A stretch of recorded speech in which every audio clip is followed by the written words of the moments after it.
Hello കൂട്ടുകാരെ, ഇന്നത്തെ മഴ തോരും മുൻപേ എപ്പിസോഡ് എന്തൊക്കെയാണെന്ന് നോക്കാം. അങ്ങനെ നമ്മുടെ കൃഷ്ണമോളും ബബിയും കൂടിയിട്ട് അലീനയ്ക്ക് കുറച്ച് ഡ്രസ്സൊക്കെ എടുത്തു കൊടുക്കുകയാണ്. എന്നിട്ട് അലീനയോട് പറയും ഇഷ്ടപ്പെടാത്ത ഡ്രസ്സ് ഉണ്ടെങ്കിൽ നമുക്കത് മാറ്റിയെടുക്കാം എന്ന് പറഞ്ഞ് ബബിത അവിടെ നിന്ന് പോവുകയാണ്. അപ്പോഴാണ് കൃഷ്ണ പറയുന്നത്, ഇത് ബബിതേച്ചി അലീനേച്ചിയുടെ പ്രായച്ചിത്തം ചെയ്യുന്നതാണ്. പിന്നെ നമ്മുടെ അച്ഛൻ്റെ കടയിൽ നിന്നൊന്നുമല്ല എടുത്തിട്ടുള്ളത്, വേറെ കടയിൽ പോയിട്ടാണ് എടുത്തത്. എല്ലാം കൂടി 10,000 രൂപയൊക്കെ ആയി.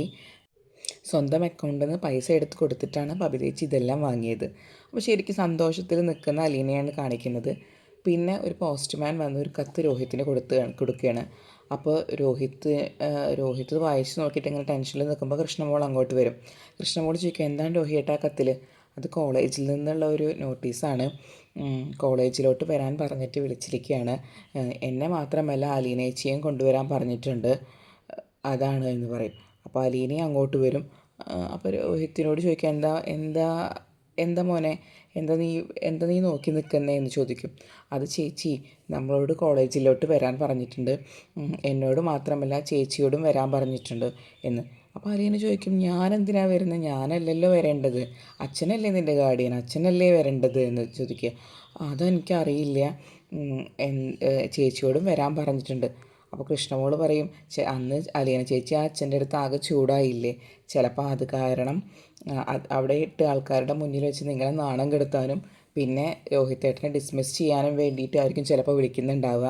അന്ന് നിങ്ങൾ പോയിട്ട് അലീന ചേച്ചി ആ അച്ഛനെ ഒരുപാട് വഴക്കൊക്കെ പറഞ്ഞതില്ലേ, അപ്പോൾ അതിന് പകരം തീർക്കാനായിരിക്കും അവരങ്ങനെ വിളിക്കുന്നുണ്ടാവുക എന്ന് പറയുകയാണ്. അപ്പോൾ അലീന പോയിട്ട് കൃഷ്ണമോളുടെ ചെവിയിൽ പിടിച്ചിട്ട് പറയും, നീ അങ്ങനെ അങ്ങോട്ട് ഊഹിച്ച് കഥകൾ സൃഷ്ടിക്കേണ്ട, മിണ്ടാതിരുന്നോ എന്നൊക്കെ പറഞ്ഞ് അവളെ ശാസിക്കണം. പിന്നെ രാത്രിയായി. അലീന മരുന്നൊക്കെ കഴിച്ച് കിടക്കാൻ നോക്കുകയാണ്. ഈ കിടക്കാൻ നോക്കുന്ന സമയത്ത് ആണ് വൈജ അലീനയുടെ റൂമിലോട്ട് വരുന്നത്. എന്നിട്ട് വൈജ ചോദിക്കും, എന്തായി നിൻ്റെ പോക്കിൻ്റെ കാര്യം, നാളെ നീ ഇവിടെ നിന്ന് പോവില്ലേ? അപ്പോൾ അലീന പറയും, എനിക്ക് പോകാനായിട്ടില്ല, കാരണം രോഹിത്തിൻ്റെ വിദ്യാഭ്യാസത്തിൻ്റെ കാര്യത്തിലും കൂടി ഒരു തീരുമാനമാവണം, അവനെ കോളേജിൽ നിന്ന് വിളിച്ചിട്ടുണ്ട്, അവിടേക്കൊന്ന് പോകണമെന്ന്. അപ്പോൾ വൈജ പറയും, രോഹിത് എൻ്റെ മകനല്ലേ, എൻ്റെ മകൻ്റെ കാര്യം ഞാൻ നോക്കിക്കോളാം, നീ നാളെ ഇവിടെ നിന്ന് ഇറങ്ങണം. അപ്പോൾ അവൾ പറയും, എനിക്ക് നാളെ ഇവിടെ നിന്ന് പോകാൻ പറ്റില്ല, ഈ ഒരു കാര്യത്തിലൊന്ന് തീരുമാനമാക്കാതെ എന്ന്. അപ്പോൾ വൈജ പറയും, നീ ഇവിടെ നിന്ന് തിന്നും കുടിച്ചും സുഖം കണ്ടുപോയി, അതാണ് നിനക്ക് ഇവിടെ നിന്ന് ഇറങ്ങാൻ പറ്റാത്തത്. നാളെ വൈകുന്നേരം, നാളെ രാത്രിയിൽ ഒന്നുകിൽ നീ അല്ലെങ്കിൽ ഞാൻ, ആരെങ്കിലും ഒരാൾ മാത്രമേ ഈ വീട്ടിൽ ഉണ്ടാവാൻ പാടുകയുള്ളൂ. അപ്പോഴും അവൾ അലീന മുഖം താഴ്ത്തി നിൽക്കുക തന്നെയാണ്.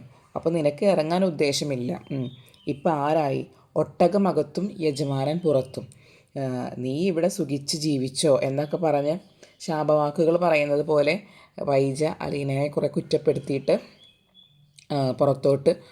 റൂമിന് പുറത്തോട്ട് പോവും.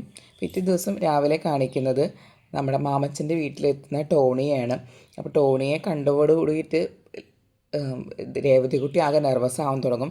ടോണിക്കും ഇതുപോലെ തന്നെ കുറച്ചൊരു ബുദ്ധിമുട്ടുണ്ട്, കാരണം തലേ ദിവസം വന്നിട്ട് ഇവിടെ കുറേ ആൾക്കാർ എല്ലാവരും ചീത്ത പറഞ്ഞ് ഒക്കെയാണ് ടോണി പോയിട്ടുള്ളത്.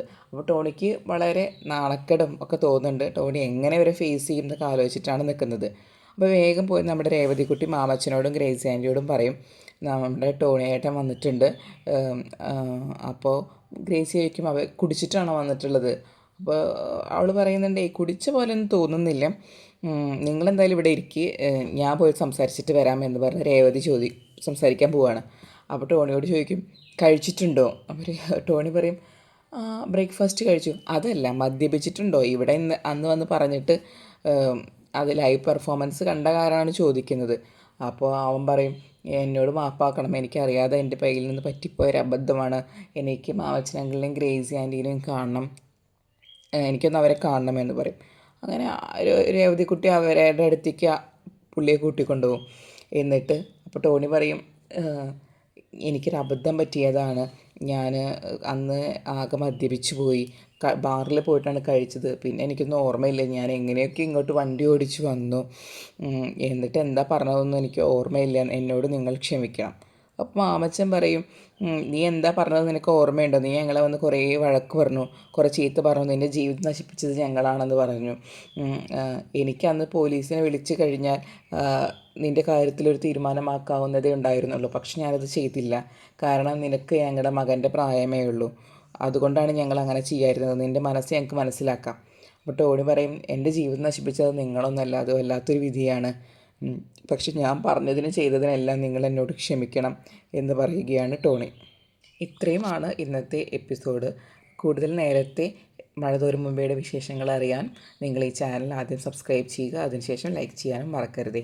താങ്ക്